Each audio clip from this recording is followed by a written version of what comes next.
Hello everyone. आज की video में हम क्लास 12 के human health and disease chapter के इम्पोर्टेंट टॉपिक को करेंगे, जो कि आपके नीट के पर्पज़ से भी बहुत ज़्यादा इंपॉर्टेंट है और इससे बहुत सारे क्वेश्चन आपके बनते हैं डिजीज़ के बारे में।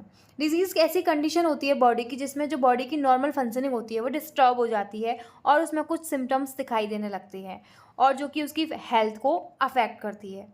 अब इस हेल्थ से याद आया, आपको हेल्दी पर्सन की डेफिनेशन पता है? एक हेल्दी पर्सन कौन होता है? ना कि जो फिजिकली फिट हो, क्योंकि जो फिजिकली फिट होते हैं वो मेंटली और सोशली भी डिस्टर्ब हो सकते हैं, तो वो फिट नहीं है। तो एक जो हेल्दी पर्सन है वो क्या है? जो कि फिजिकल हेल्थ के साथ साथ मेंटली और सोशली भी फिट हो, उसे हम एक हेल्दी पर्सन, एक प्रॉपर हेल्दी पर्सन कहेंगे। ठीक है। अब जब ये एक हेल्दी पर्सन पे कुछ डिजीज़ कॉजिंग एजेंट एक्ट करते हैं और उसकी नॉर्मल बॉडी की फंक्शनिंग को डिस्टर्ब कर देते हैं, तो उसमें डिजीज़ पनपने लगती है, उसको बोलते हैं डिजीज़। ठीक है। अब डिजीज़ आपकी दो टाइप की होती है, congenital disease and acquired disease. Congenital disease ऐसे टाइप की डिजीज़ होती है जो कि आपके बॉडी में बर्थ से ही प्रेजेंट होती है। जब बच्चा जन्म लेता है तो उसकी बॉडी में वो ऑलरेडी प्रेजेंट होती है, उन्हें हम बोलते हैं कॉन्जेनिटल डिजीज़। और एक्वायर्ड डिजीज़ ऐसी डिजीज़ होती है जो कि वो अपनी लाइफ टाइम में गेन करता है। जो बच्चा पैदा होने के बाद उसके ऊपर कोई डिजीज़ कॉजिंग एजेंट एक्ट करेगा और उसमें वो डिजीज़ आएगी, उन्हें हम बोलेंगे एक्वायर्ड डिजीज़। ठीक है।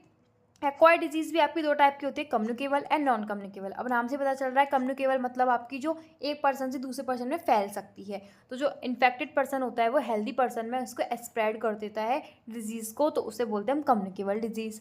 और नॉन कम्युनिकेबल डिजीज़ में ऐसी डिजीज़ आती हैं जो कि एक पर्सन से दूसरे पर्सन में नहीं फैलती है, इन्फेक्टेड पर्सन से हेल्दी पर्सन में नहीं फैलती हैं। ठीक है। आई होप इतना समझ में आ गया होगा। अब ये बताओ, डिजीज़ को फैलाता कौन है?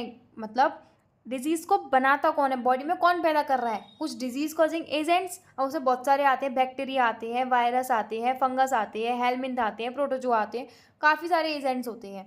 तो यहाँ पे काफ़ी सारी उनसे डिजीज़ करते हैं। जो बैक्टीरिया होगा वो बैक्टीरियल डिजीज़ कॉज करेगा, वायरस होगा वो वायरल डिजीज़ कॉज करेगा, fungus fungal disease, helminth disease, protozoa protozoal disease.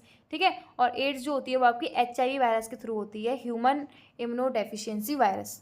ठीक है। इसके ऊपर मैं अलग से वीडियो लेकर आऊँगी, इनके बारे में आज की वीडियो में हम बात करेंगे। कौन सा जो एजेंट होता है वो कौन सी डिजीज़ पैदा करता है। उससे पहले हम जानेंगे नॉन कम्युनिकेबल डिजीज़ में कौन कौन सी आती है। कैंसर एंड एलर्जी, जो कि आपकी कम्युनिकेबल नहीं होती, एक पर्सन से दूसरे पर्सन में नहीं फैलती है। इनके ऊपर भी मैं अलग से वीडियो लेकर आऊँगी, ये वीडियो बहुत लंबा हो जाएगा। इंपॉर्टेंट टर्म्स की बात करें, पैथोजन, वेक्टर एंड होस्ट, ये कुछ ऐसे टर्म्स हैं जिसमें बच्चे कंफ्यूज रहते हैं।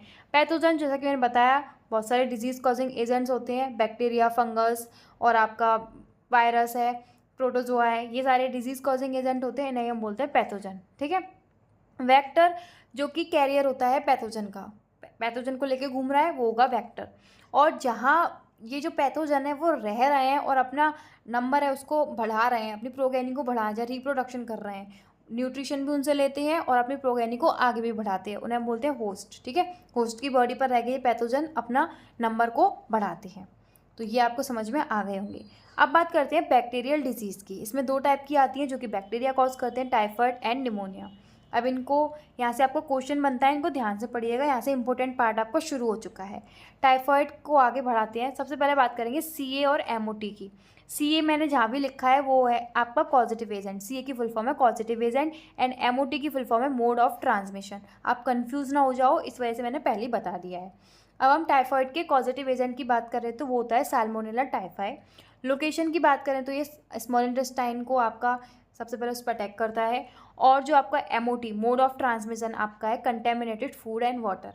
यानी कि जो आपको टाइफाइड की बीमारी होती है वो आपकी सैल्मोनेला टाइफाई नाम का एक पॉजिटिव एजेंट कॉज करता है, जो कि किस पे एक्ट करता है? स्मॉल इंटेस्टाइन पे। और ये किसकी वजह से होता है? Contaminated food and water. अगर आप गंदा खाना खा रहे हो, पानी पी रहे हो, तो आपके उसमें सैल्मोनेला टाइफाइड के बैक्टीरिया पाए जाने की संभावना है और आपके वो स्मॉल इंटेस्टाइन को डैमेज करेगा। ठीक है। अब आगे बात करें इसके सिम्टम्स की। पता कैसे चलेगा कि इस इंसान को टाइफाइड हो चुका है? तो उसको हाई फीवर दिखाई देगा, 39 से 40 डिग्री सेल्सियस का, बार बार उसको फीवर आएगा, हर 2 दिन बाद उसको फीवर आएगा, उसको वीकनेस लगेगी अपनी बॉडी में, वेट लॉस होगा, हेड एक, स्टमक पेन। और सीवर केसेस में उसकी जो स्मॉल इंटेस्टाइन की वॉल है उसमें परफोरेशन, मतलब छेद हो सकते हैं, perforation in the wall of small intestine, and उसकी डेथ भी हो सकती है टाइफाइड से। ठीक है। तो इसको हल्के में ना लें। जिसका एक टेस्ट भी है, विडाल टेस्ट, जो कि जो टाइफाइड है उसका टेस्ट करवाने के लिए इस टेस्ट को यूज़ करते हैं। निमोनिया की बात करें तो निमोनिया का पॉजिटिव एजेंट होता है Streptococcus pneumonia and Haemophilus influenza. इसके दो पॉजिटिव एजेंट होते हैं, या तो ये भी कर सकता है या फिर ये भी कर सकता है। इसका नाम है Streptococcus pneumonia and Haemophilus influenza.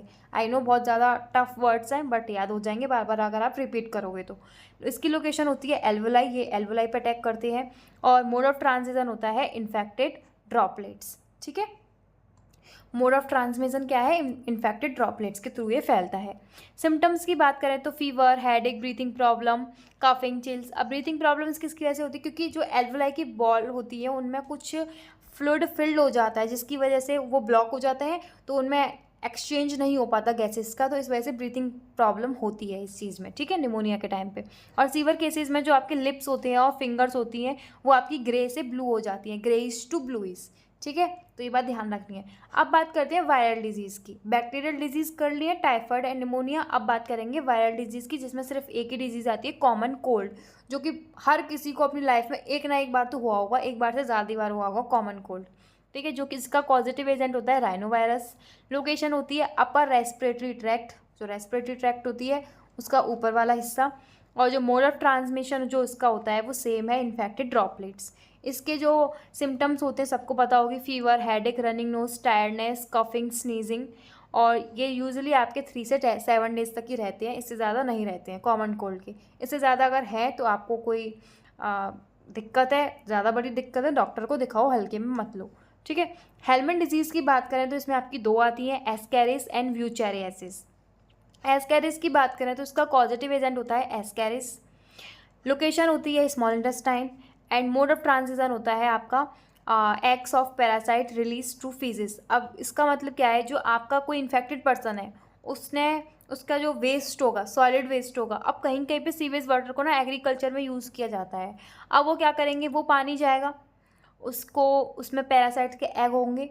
अब वो उसको एग्रीकल्चर में यूज़ करेंगे, उससे जो फ्रूट्स और वेजिटेबल जो ग्रो करेंगे वो किसी के घर पे जाएंगे और वो किसी हेल्दी पर्सन ने खा लिए। अब बाई चांस अगर उसमें जो एग्स हैं पैरासाइट्स के वो रहे होंगे उस पानी में और उसी से तुमने खेती करी, तो वो फ्रूट्स और वेजिटेबल्स में गए, तो वो बीमारी तुम्हारी हेल्दी पर्सन तक गई और उसको हो गई। तो इस तरीके से तुम्हारा ये पूरा प्रोसेस चलता है, पूरी साइकिल चलती है और ये लोगों में फैलती रहती है। ठीक है, इस वजह से हमेशा एक ही क्योर है कि वेजिटेबल्स और फ्रूट्स को अच्छे से धोकर खाएं। चलो आगे बढ़ते हैं। सिम्टम्स, इसके सिम्टम्स है fever, headache, muscular pain, internal bleeding. Internal bleeding की वजह से आपकी एनेमिक कंडीशन भी देखने को मिलती है, यानी कि खून की कमी। ये आपकी सीवर केसेस में आपकी जो इंटेस्टाइनल पैसेज है उसमें ब्लॉकेज भी आ सकता है। तो ये इसके सारे सिम्टम्स होते हैं किसके? एस्कैरियासिस के। अब हम बात करते हैं व्यूचेरियासिस, जिसको हम एलिफेंटियासिस भी बोलते हैं। क्यों बोलते हैं भी मैं बताऊँगी। पॉजिटिव एजेंट जो होता है इसका होता है व्यूचेरिया ब्रोंकेफ्टाई एंड व्यूचेरिया मेलाई। लोकेशन की बात करें तो लिम्फेटिक वेसल्स। और मोड ऑफ ट्रांसमिशन की बात करें तो female Culex mosquito, female Culex mosquito इसका है मोड ऑफ ट्रांसमिशन। सिम्टम्स की बात करें तो अफेक्ट कर देती है बॉडी के लोअर पार्ट्स को, नीचे वाले पार्ट्स को, जैसे कि लेग्स हो गए, स्क्रोटम जो कि आपका मेल्स में ही प्रेजेंट होता है, मेल्स में प्रेजेंट होता है। मेल्स में स्क्रोटम क्यों प्रेजेंट होता है? क्योंकि उसके अंदर टेस्टिस प्रेजेंट होती है, बॉडी की एब्डोमिनल कैविटी से बाहर आपकी टेस्टिस प्रेजेंट होती है एक पाउच लाइक स्ट्रक्चर में, जिसको हम बोलते हैं स्क्रोटम। अब वो स्क्रोटम में क्यों प्रेजेंट होती है? क्योंकि जो स्पर्म्स होते हैं उनके फॉर्मेशन के लिए बॉडी से 2 से 2.5 डिग्री सेल्सियस लोअर टेम्परेचर चाहिए होता है। वो बॉडी का जो नॉर्मल टेम्परेचर होता है उस पर वो सर्वाइव नहीं कर पाते, जो स्पर्म्स होते हैं वो मर जाते हैं। इस वजह से उनके फॉर्मेशन के लिए 2 से 2.5 डिग्री लोअर टेम्परेचर चाहिए होता है, जो कि उन्हें स्क्रोटम जो पाउच लाइक स्ट्रक्चर है वो प्रोवाइड कराता है बॉडी से बाहर। इस वजह से जो टेस्टिज होती हैं वो एक इस पाउच लाइक स्ट्रक्चर में प्रेजेंट होती है। आपका सिर्फ मेल्स में होता है, ऑब्वियसली टेस्टिज मेल्स में होती हैं। Inflammation and blockage of lymphatic vessels, lymphatic vessels पे अटैक कर रहे हैं तो उनका इन्फ्लामेशन भी देखने को मिलता है और ब्लॉकेज भी हो सकता है। और आपकी ड्राई एंड रिंकल्ड स्किन मिलती है लाइक अ एलिफेंट, इसलिए इसको एलिफेंटियासिस भी बोलते हैं। जो स्किन होती है वो एक एलिफेंट की स्किन की तरह हो जाती है, एक ड्राई और कुछ रिंकल्ड। ठीक है, आगे चलते हैं फंगल डिजीज़ पे। फंगल डिजीज़ में आपकी एक ही है रिंगवॉर्म। रिंगवॉर्म के पॉजिटिव एजेंट की बात करें तो इसमें आपका आता है epidermophyton and trichophyton, epidermophyton and trichophyton. Location की बात करें तो स्किन, जो कि मॉइस्ट स्किन होती है, जहाँ पे आपका नमी होती है जो गीली होती है, वो उस स्किन पे आपकी, उस जगह पे आपकी ये फंगस जो होती है उसको ग्रोथ होने की संभावना होती है, इस वजह से ये बीमारी उनको हो सकती है। अब इसका मोड ऑफ ट्रांसमिशन क्या है, अगर कोई इस बीमारी से इन्फेक्टेड पर्सन है तो आप उसकी टॉवल यूज़ करो, क्लोथ्स यूज़ कर लो, कॉम्ब यूज़ कर लो, या फिर उसके बर्तन, उसके यूटेंसिल्स को यूज़ कर लो अगर किसी इन्फेक्टेड पर्सन के, तो आपको भी बीमारी हो सकती है। तो अगर कोई ये बीमारी भी नहीं, किसी भी बीमारी से कोई पर्सन अफेक्टेड है तो उसका कुछ भी यूज़ मत करो तुम लोग, वरना तुम लोगों को भी हो सकती है, क्योंकि सारी की सारी कम्युनिकेबल डिजीज़ हैं, किसी तरीके से पहुँच ही सकती तुम्हारे तक, ठीक है। तो इनको यूज़ मत करो। अब आपकी सिम्टम्स की बात करें तो इसमें जो आपका अफेक्टेड जो एरिया होता है, जिस एरिया को उसने अफेक्ट करा है, जो भी मॉइस्चर एरिया फंगस ने पकड़ा है, उस एरिया को पूरे तरीके से डैमेज कर देते हैं। उसमें रैसेस भी आ जाते हैं और ड्राइनेस भी आ जाती है, ठीक है, क्योंकि जो हीट एंड मॉइस्चर होता है वो ग्रोथ में हेल्प करता है फंगस की। तो ये आपका रीज़न था। प्रोटोजोअल डिजीज़ की बात करें तो इसमें आपका आता है अमीबियासिस। अमीबियासिस में आपका पॉजिटिव एजेंट होता है एंटमीबा हिस्टोलिका, एंड ये इसकी लोकेशन होती है लार्ज इंटेस्टाइन, और इसका मोड ऑफ ट्रांजिशन होता है वो कंटेमिनेटेड फूड एंड वाटर होता है, जो कि हाउस फ्लाई के थ्रू कंटेमिनेट कर दिया जाता है। अब हाउस फ्लाई इसको लेके घूम रही होती है, खाने पे बैठती है और फूड को कंटेमिनेट कर देती है और हम उसको खा लेते हैं और हमारे लार्ज इंटेस्टाइन में दिक्कत हो जाती है।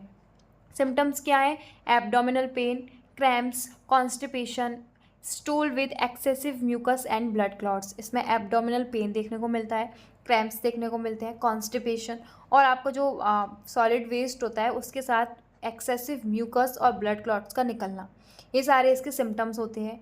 आई होप आपको समझ में आया होगा। और इसमें एक और बीमारी आती है मलेरिया, जिस पे मैं अलग से वीडियो बना दूंगी, plus AIDS and cancer and allergy, इन पे तो अलग से वीडियो आएगा ही, ठीक है। तो अगर आपको इस चैप्टर में कोई दिक्कत हो तो आप मुझसे कमेंट बॉक्स में पूछ सकते हो। Thank you.